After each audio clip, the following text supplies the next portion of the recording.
الفريقين. لعبه للامام، محاوله عند روما الخطير، عند روما داخل منطقه الجزاء، عدت مره ثانيه والكره العرضيه بالراس.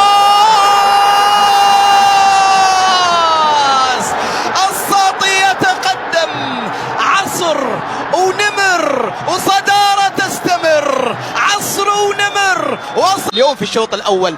عبد الرزاق حمد الله في تنفيذ ركله الجزاء امام السويدي. عبد الرزاق حمد الله نعم، الهدف الثاني للعميد، الهدف الثاني للمونديالي.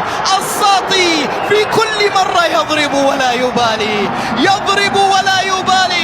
المونديالي على الصداره يريد. كورنادو تقدم، كورنادو يلعب الكرة جميلة أمام الخامس، الله